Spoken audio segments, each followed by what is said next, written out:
Hello, everyone, and you welcome another Pondering with Progress Over Perfection. We are in the studio of Age Radio Australia in Perth. Today, as you can see, just me. There's no one around to talk with, so I decided to talk about relationship, and I collect a couple of questions that clients and people send me about relationship. Questions I think can be very important, can be very useful for you. I try to respond to them, okay, at the best I can. And of course, if you have extra questions, please reach out and let me know, and we'll try to give you better answer. All right. Now, the first question is, why do some couples grow stronger over time, while it seems that others slowly drift apart? Well, this is a very common situation. If you look, there is a couple that look like they have been together forever, okay? And they look like they don't have problem. They seems live in singles. So, and you wonder how they do it. What happened there? Why other couples instead have struggle in their life, in their relationship?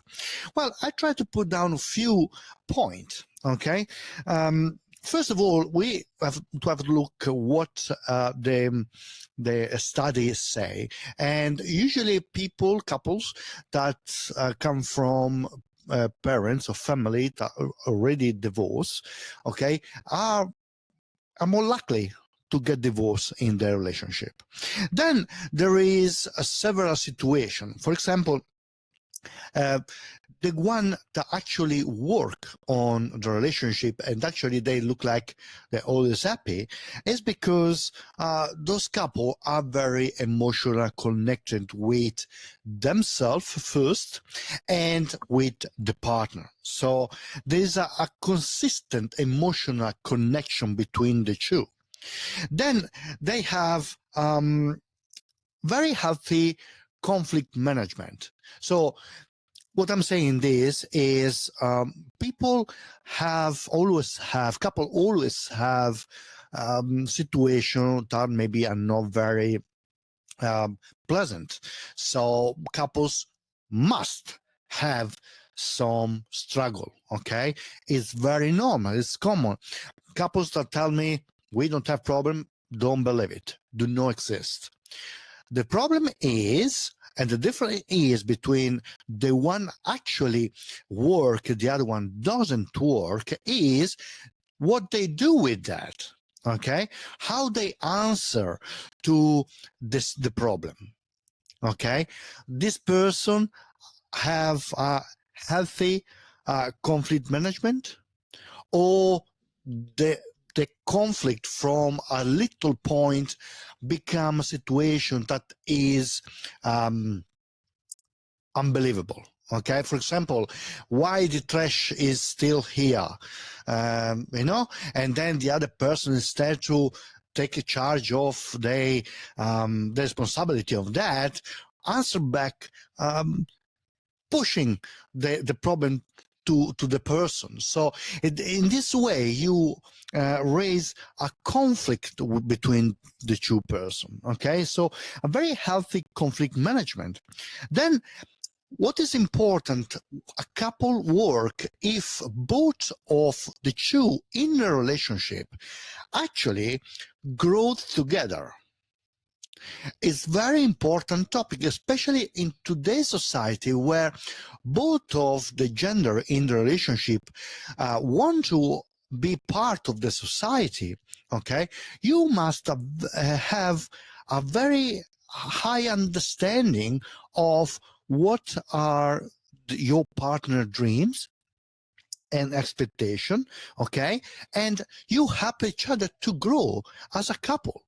Okay, and then there's a very important topic is about appreciation and affection. Couples that have a very lovely relationship spend time to appreciate each other. Instead to point out the unpleasant dynamic from the partner, they point out what is good. Okay, studies say that to have a good relationship, you need to have a ratio of 5 good interaction against 1 negative interaction. What it means, if I complain about something that my partner do once, I should have 5 good things to say to the partner to match the situation. In this way, you're going to create a healthy relationship. Why this? Why this 5 against 1? The 5 against 1 is because negativity stick like the spaghetti against the wall. Okay, stick. For example, if I tell you that you are beautiful for 365 days, okay, and then the 366th day I slap you, it doesn't matter how many times I told you you're beautiful, you will remember my slap. Okay, because negativity stick much harder. This is why you need a constant positive interaction with your partner. Then I think they are very intentional in their relationship. They're really intentional. They wake up in the morning with the thought, I'm going to do the best for my partner. I want to be with this person for the rest of my life. Doesn't matter what. They spend time with the partner. The partner is the priority in their life. And this is what makes the difference between one actually work and one that doesn't work. The one that doesn't work, for example, is they have a lot of unresolved conflict. Yeah, a lot of resolved conflict. For example, 2 years ago, my partner texted someone, and we never talked about, but the pain of the fact remain in the relationship. So there is no communication about that. Then the second is lack of communication. They're not able anymore to talk to each other. Okay, and they struggle. They look like they walk on eggshell all the time. Yeah, they have emotional neglect. They neglect the emotional situation between the two. For example, they are really easy to put down the emotion of the other person. Okay, when they don't let the other person, the partner, express their emotional feeling, this kill the communication between the two. Then the change the couple go through in their life. Think this is supposed to couple stay together for 50 years. They should get together around 20-25. They live around 75-80. So in a normal situation, we think the couple should stay together until they don't die, correct? So it means 50 years together, okay? In 50 years, the couple change in the relationship. And what killed the relationship is that the both of them do not stay update with the changes. And this is a very important fact. Then unmet needs. They let the busy lifestyle, the busy life with the kids, with the work, get in the middle between them. This is again something that is very unhealthy for a relationship. So, recap: the bad relationship happen when there is unresolved conflict, lack of common commitment, and a lack of communication about emotional neglect, change without connecting, okay, the change between the two persons, then busy lives in between, and the met needs. Yeah, those I think are very important. Yeah, and I really believe that the couple that work in relationship is the one that takes charge and responsibility of what they do. It's very, very important. Okay, so the second question I want to talk about is, what are some of the common reasons of people cheat? Well, people cheat for several reasons. Okay, can be because the couple, as I say, there is an emotional disconnection between the two. Okay, there is a lack of physical intimacy between the two. There is a lack of self-esteem. There is a lack of there's an identity crisis in the relationship. There is the opportunity. Okay, many times people cheat even a good relationship. This is something that I worked the last year with a very young couple. One of the two cheated on the other one. And if you look at them, they look like the perfect couple. They're both very beautiful, both of them, and they're very well positioned in the society. Both of them have a very good job, okay? The problem is one of the two wasn't happy anymore about what was becoming. And this person need to shake the tree, as I say. They need to find some reason why she would stay in the relationship. Okay? And that's what happened. And yet this person was saying, it's impossible for me to believe that us in a so perfect relationship, this happened. It happens. It happens. Sometimes we cheat because we need to save ourselves. Yeah, we don't like anymore the person that we became in the relationship. And we're not anymore, we are scared to say it because we want to keep that perfection with us, but we know that we need something else.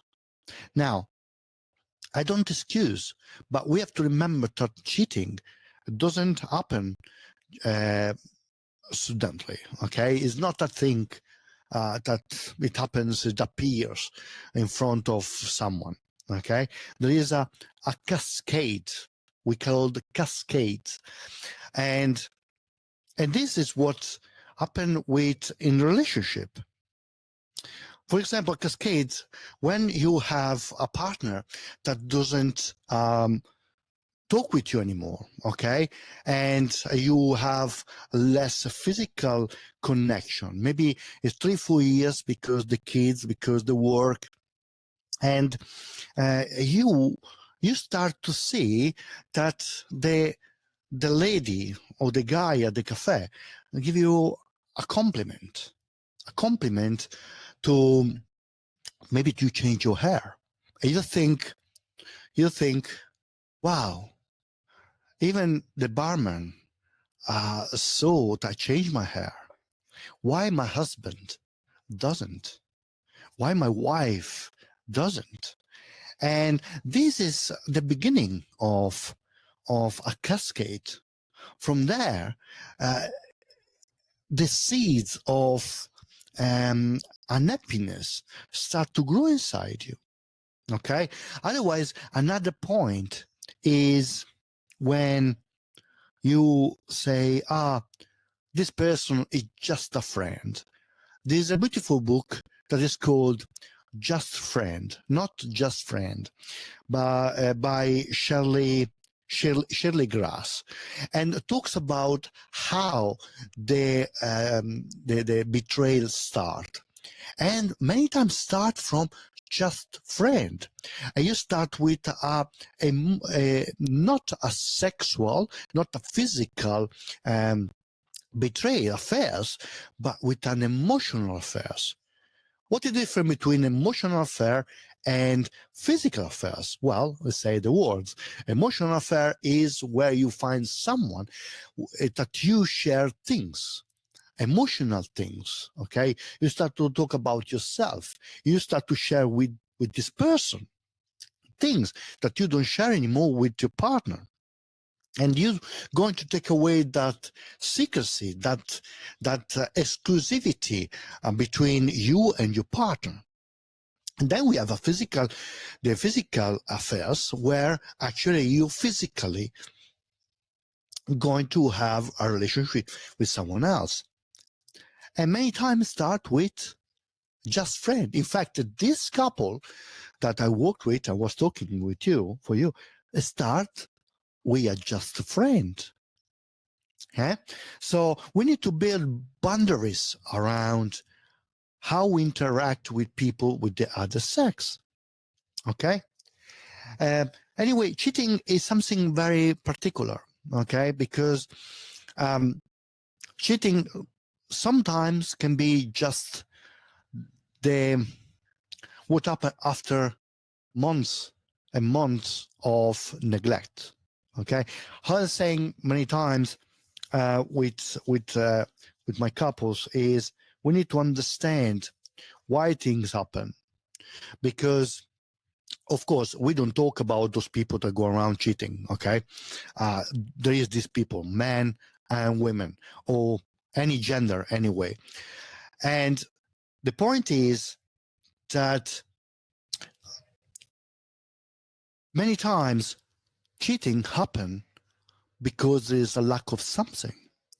And my question is, the cheating start when the partner stop to be intimate with the other person, the other one in the relationship, or the cheating start when the other person that doesn't have intimacy with the partner for years actually find the courage to have something that re-spark her life or his life. Where actually start the cheating? Yeah, we need to be very attentive at this conversation. Then, of course, when you cheat, you always in the wrong, always in the wrong. But this doesn't mean that even the other person have implication in what happened, because there is no perfection in the relationship. Okay, and what is important here that both of them have taken responsibility of what happened in the relationship. Yeah, I hope I answer the question. Now, third question is what I'm working mainly, okay? It's about, can relationship truly recover after an affair, or trust never fully rebuilt? Couples can recover from an affair. I'm telling you because it is possible. But we need some condition here. We need that both of the people in the relationship are willing to start to talk about, not about me anymore, me, but about us. The conversation is about me and you, I and you must become we, okay?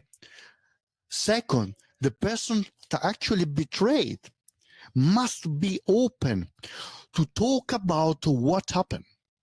Fully talk about what happened. Sometimes I hear people, I don't know what I did it, why I did it. Well, probably you know why you did it. So let's talk about. Let's answer questions. And then you must open your relationship a full workout. Like you take your car when it's broken to the mechanic, you need to take your relationship to get fixed. And sometimes you have to take apart all the piece of the car to to make it work. And you need to do the same with couples.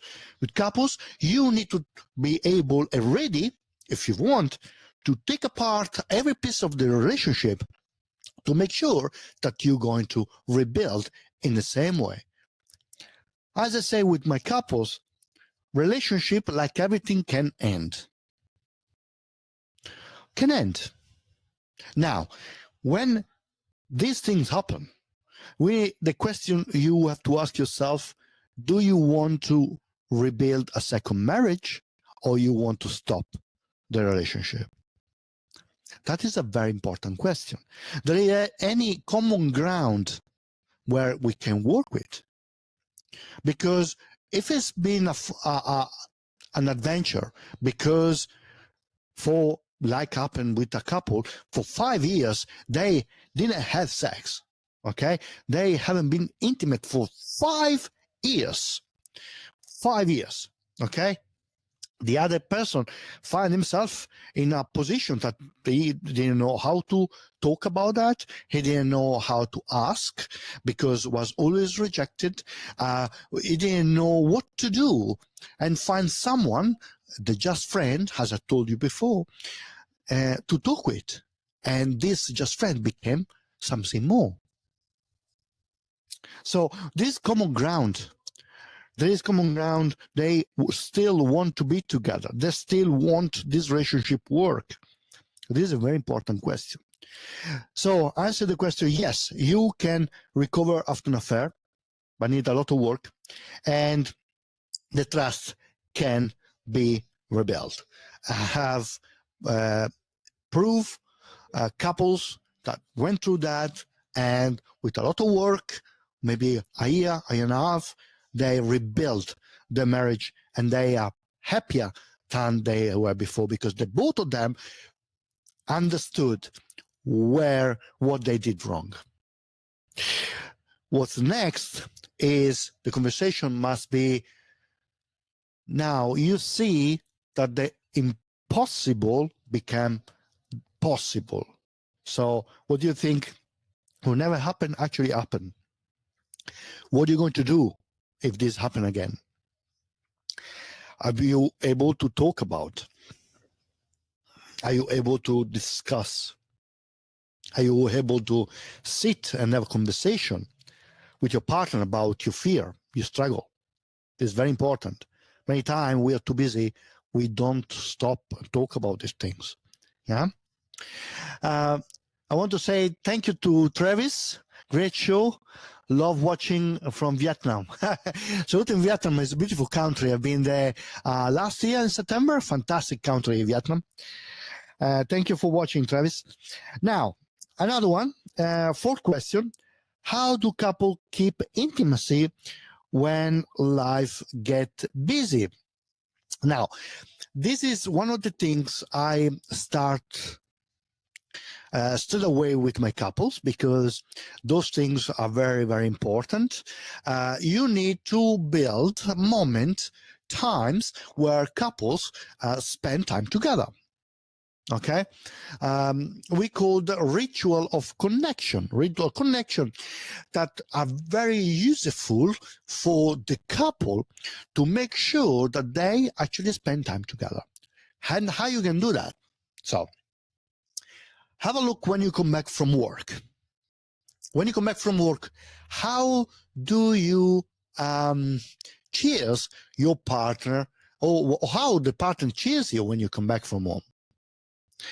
The other partner is on the other side of the house and scream, ciao, or maybe don't say anything at all, or come to you and say hello. Huh? Look at your dog, look at your pet. Look at your pet. When you come back home, your pet is the first one that say hello to you. Okay? Now, I don't want you to do what the pet do, but you should. Okay? One of the things I suggest to every couple, if they want to strengthen the relationship, as soon the one of the two come back at home as last, the other one is going to cheers the person. How? and this is important, hugging and kissing. 20-second hug minimum and 5-6 second kiss, because those actions help your body to create endorphins, and endorphins are the hormones of love. Yeah, so hug and kiss before to go to the toilet, before to go to the shower, before to go to take your beer. You hug and kiss. Already that make your relationship much stronger. Second, you're going to find the time to spend 20 minutes every single day, 20 minutes every single day, and you talk up with your partner about your day. But you don't talk about work, okay? You talk about you as a couple. You as a couple. You don't have to talk always about the kids. Otherwise, your life, your relationship become about the kids. Okay? And then when the kids leave the nest, you find each other that you don't know what to talk about. You have lost the connection with your partner. Your partner changed, and you lost those changes. And then you don't recognize them anymore. So you need to spend time to talk about what changed in your relationship. Ask questions as, are you happy? What can I do to make you happier? You feel loved. What can I do to make you feel loved? How did something make you upset? And take charge, responsibility of what you do. Eh? For example, years ago came in this couple, okay, and they came in because they couldn't communicate anymore.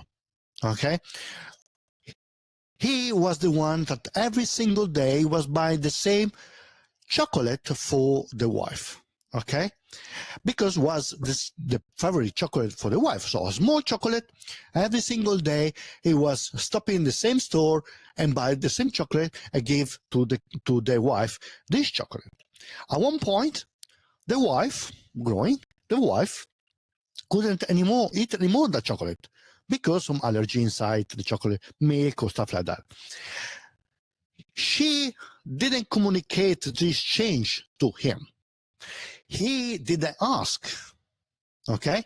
Now, she built the resentment against him because in her mind, he would have to understand that she changed.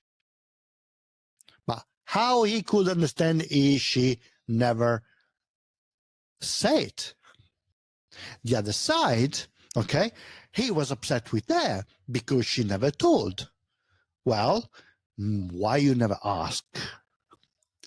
This is very important conversation. Very simple conversation. And then all these small things about the chocolate became about everything else.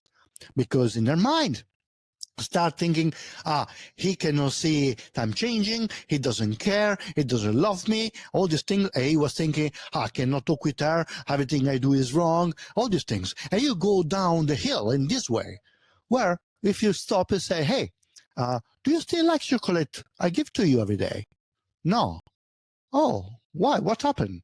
Well, there's milk inside, and now the milk made me fart, for example.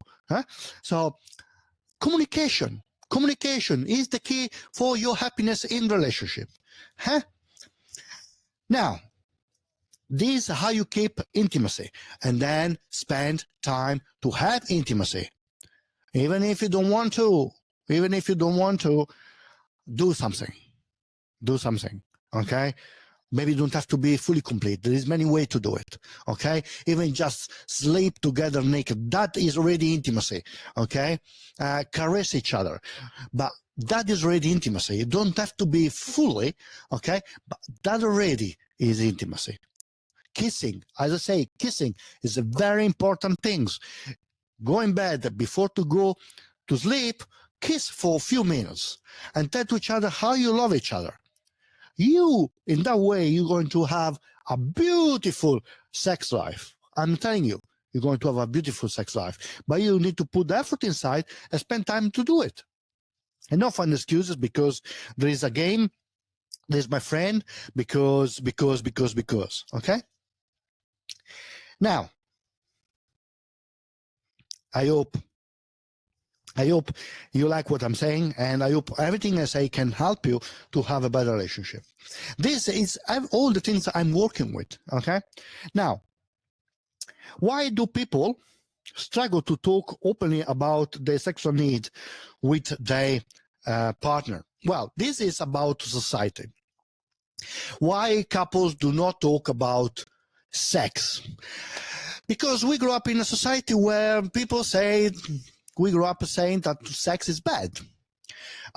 If you masturbate, you're going to lose your visual. If you masturbate, you're a woman. You are a prostitute. You are no good. It's bad for you. Okay, so we don't know what we want. We don't know what we want, and when we reach a point that we need to talk about sex, we don't talk about sex because we don't know how to talk about sex. Women, for example, don't talk about sex, or they don't talk about their desire about sex because, let's say, if a man go with 100 women, is a great. If a woman go with 100 men, is a prostitute, is a whore. Yeah. So it's important to understand there is cultural beliefs behind the lack of communication in their sex. And what we need to do here, again, talk about the beliefs about sex. So what is sex for you? Sit in front of each other with a glass of wine and ask each other, what is sex for you? What is intimacy for you? And try to explore what are the differences between the two. Do you have any fantasy? A fantasy is a fantasy. A fantasy is not a real thing, okay? A fantasy is a fantasy. You can talk about fantasy. And then you need to create space to talk about this fantasy without judgment, okay?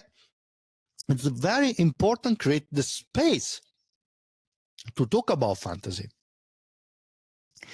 And try to have the understanding of why this fantasy.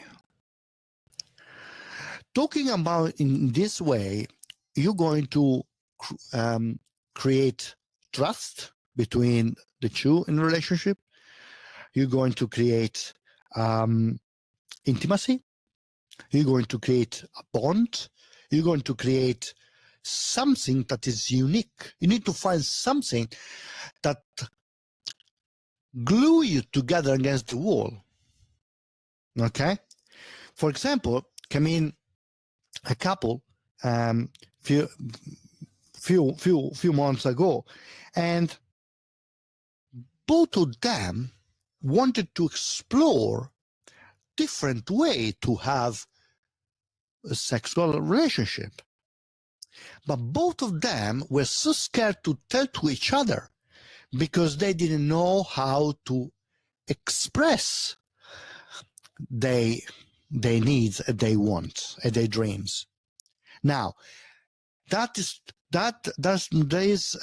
dream as wants make them different, better, worse. They really want to go through these fantasies. That is another situation, okay? Because, for example, like happened, this guy wanted to have the experience to see the wife have intercourse with another one, with another man, or with another woman. Now, that was his dream. That was his dream. But talking through, he actually understood that was a dream, was a fantasy, that he actually just the thought of she's doing that, okay, was repelling him.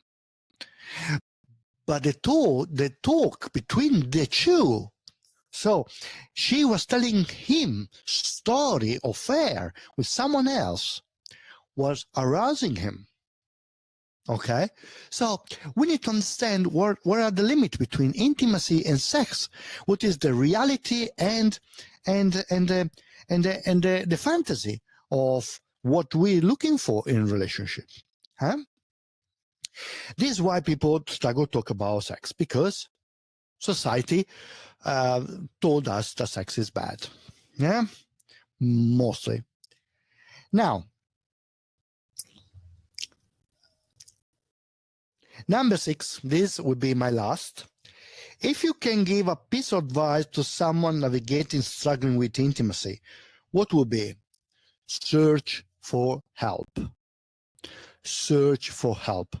There is a lot of people out there that are very good in what they do, okay?